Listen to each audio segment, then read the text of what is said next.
মায়ের পেট থেকে জন্ম নিয়ে নতুন একটা জগতে এসেছি।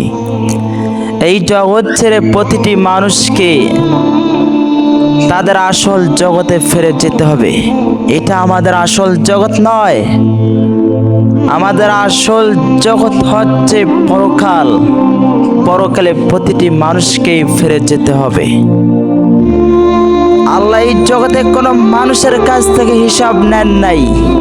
পরকালে ঠিকই আল্লাহ প্রতিটি মানুষের কাছ থেকে হিসাব নেবেন। দুনিয়াতে যে যেরকম কর্ম করবে, আল্লাহ আসল জগতে পরকালে প্রতিটি মানুষকে সেরকম কর্মের ফল প্রতিদান করবেন। দুনিয়াতে আমরা যে কাজ করব, যেরকম কাজ করব, আল্লাহ সেরকম আমাদের কাজের ফল দান করবেন। আল্লাহ বলেন, ওয়াত্তাকু ইয়াওমা তুরজাউনা ফীহি ইলাল্লাহ সুম্মা তুওয়াফা কুল্লু নাফসিন মা কাসাবাত ওয়া হুম লা ইউজলামুন।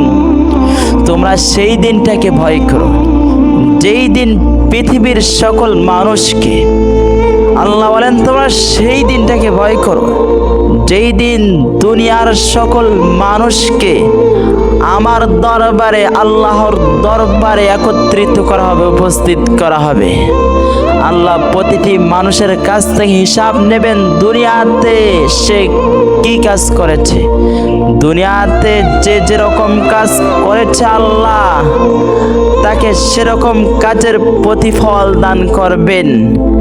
1 ইঞ্চি 1 বিন্দু পরিমাণ আল্লাহ কোনো বান্দার প্রতি জুলুম করবেন না।